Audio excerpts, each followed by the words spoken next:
Yesu nashimwe cyane tero ry'Imana ndabashuje mwese aho muherereye amahoro y'Imana bane namwe ndabazaniye ijambo ry'Imana ni ijambo riri mu gitabo cyanditswe na Yesaya igice 58 ku murongo 9 tugeze ku 10.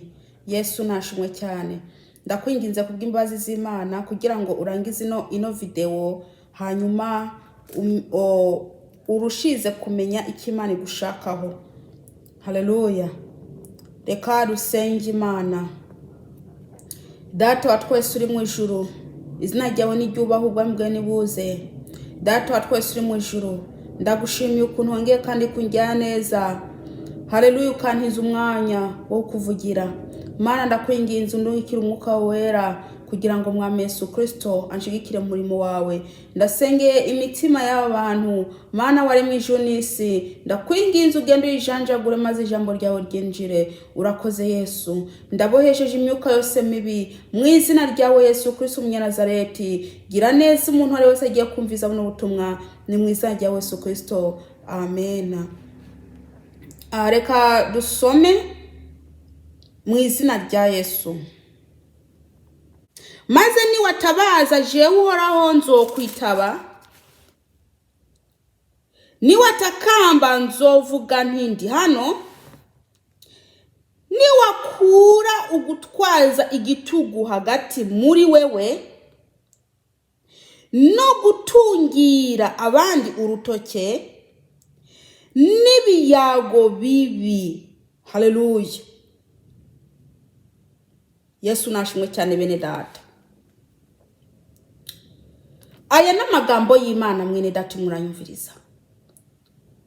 Hariho ibintu Imana ishaka kubanza gukora. Nubwo uri muratabaza, hariho iby'Imana iri kirabona ko utaragira iki utaratunganya.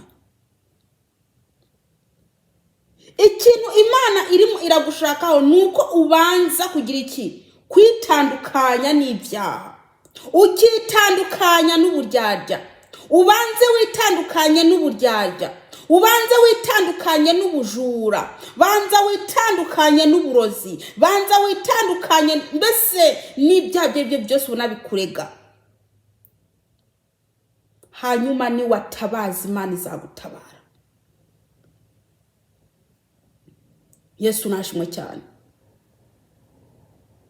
Hariho abantu bafite ibyaha muri bo, hanyuma bagaca bagenda bakabwira Imana, Mana dufite ibibazo ibi nibi, dufite ibibazo ibi nibi, yamara ntibamenye ko ibibazo nyabibazo ari byo byaha ufite.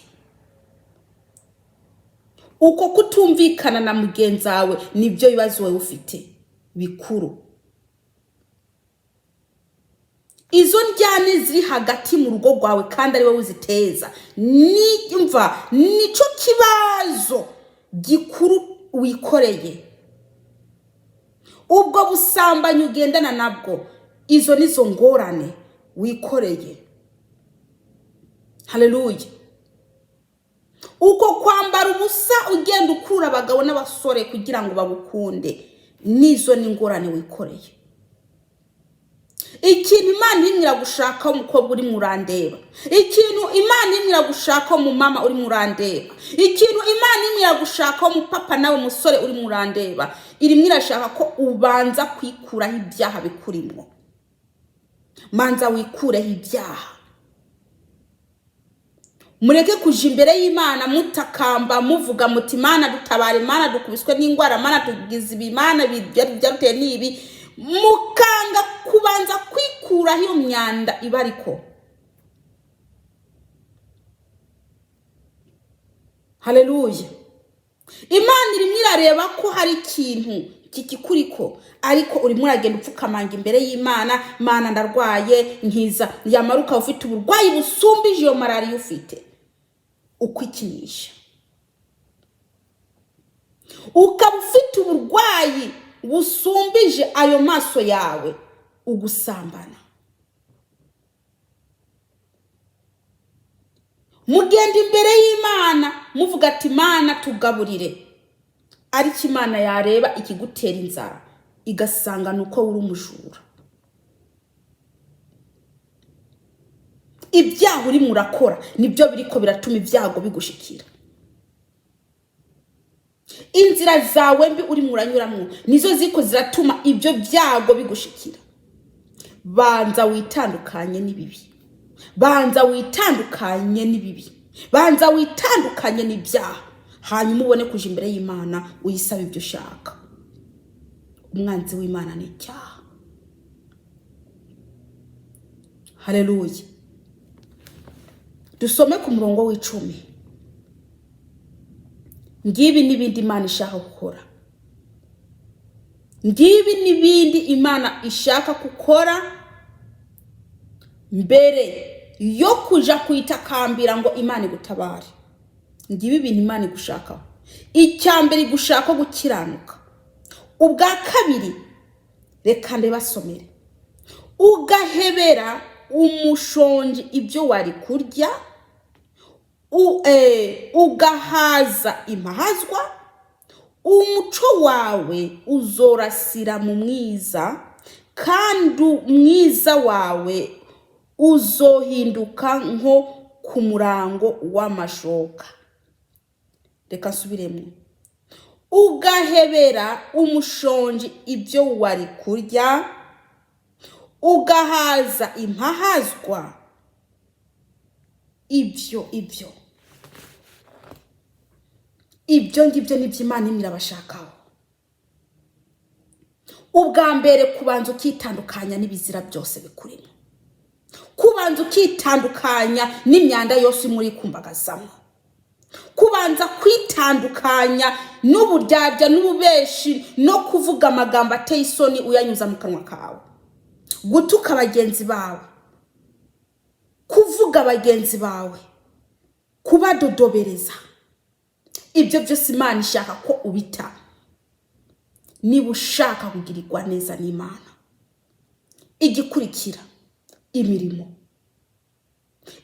y'umukiranutsi, imirimo gufasha, utirengagiza umuntu aje kugusaba kandi ubibona by'ukuri ko akeneye, utirengagiza uwambaye ubusa. Mwene data, imirimo ibyo byose ni wabikora uzuheze, upfuka mubwira Imana ibyo ushaka, utabaze, nayo izakumva iri mu ijuru. Ngibi ibintu biriko birananira abakristo. Ibikorwa bibagira ko ibikorwa ari byo bizabaherekeza. Ukwizera kutagira ibikorwa kuba gupfuye, n'ibikorwa bitagira ukwizera biba bipfuye. Agakiza, ukwizera n'ibikorwa biragendana ku muntu w'umukristo. Ntabwo ushobora kuvuga ngo uri umukristo yamara gukora umurimo w'Imana mbese utabikeneye, utabikunda, hanyuma uvuge ngo uri n'urukundo, hanyuma uvuge ngo uri muraja mu ijuru. Ntibibaho. Ibyo bintu bibiri Imana igushakaho niwabona ubikwije. Niwabona ubikwije, genda imbere y'Imana uyisaba icyo ushaka. Imana imwirakenera ko umanza ukihana. Tandukana n'ububi bwawe. Mwene data, uko kwicira abantu mu mutima wawe ubireke, ubihane, umaramaze. Uko kwiyumvira abantu nabi ubireke, umaramaze, wihane. Uko kwangira abantu mu mutima wawe ubihagarike. Ubwo busambanyi ufata umwanzuro ubihebe. Ubwo bujura ugerageze ubihagarike, wihane. Wihane by'ukuri, utera intambwe, ukore n'imirimo myiza y'abakristo. Ntago wavuga ngo uri umukristo atamirimo ufite. Ntago wavuga ngo uri umukristo udashaka gufasha mbese abatishoboye. Bavuze imirimo mu rushengero utangira kuvyimbya amazuru, hanyuma ukaguma wishigikira ngo uri umukristo. Ngibyo ibintu Imana imwe iragushaka wewe mukristo, wewe uri murandeba, wewe muko, wewe mupapa, nawe mumama, nawe musore, nawe uri muranyumviriza. Ngibyo ibintu Imana imwe iragushaka, ugukiranuka, gutandukana n'ibintu byose bibi. Icya kabiri, imirimo niyo Imana nayo nyine irimo irayikontorora. Rero abakristo bicaye bavuga ngo Imana ntireba imirimo, muri ko murayoba. Imirimo ni izaherekeza abantu. Imirimo y'umukristo ni imuherekeza. Ntabwo rero bavuga ngo uri umukristo udashobora kugira iki gukora ibyo Imana imwe iragushakaho. Tugiye gusenga Imana. Mwene data, ntabwo wari ukwiye kuja imbere y'Imana usenga utabaza ariko ufite ibintu bikikuriho bikurega. Mukwiye gutandukana n'ibarega. Mukwiye kuja kure y'ibibarega. Mukagerageza gukiranukira Imana. Imana ikabona by'ukuri ko namwe mwabishizemo umuhati. Imana ikareba by'ukuri ko mwabishizemo imbaraga, by'ukuri mushaka gukiranuka. Hanyuma mugaca mugira iki? Mugaca mukora imirimo nk'uko Imana ibikeneye.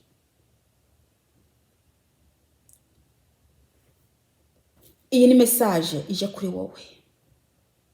Iyi ni message ireba wowe. Iyi ntabwo ari message ireba uwundi muntu, ni wowe. Wewe uri murareba ino video, ni wewe ireba. Dusenga Imana. Ndagushimiye uwera wabera. Ndagushimiye uri gikomangoma. Ndakwinginze uherekeza no magambo kugira ngo agire ikimazi mu mitima y'abantu. Ni mu izina rya Yesu Kristo. Amen. Imana ibagiye neza.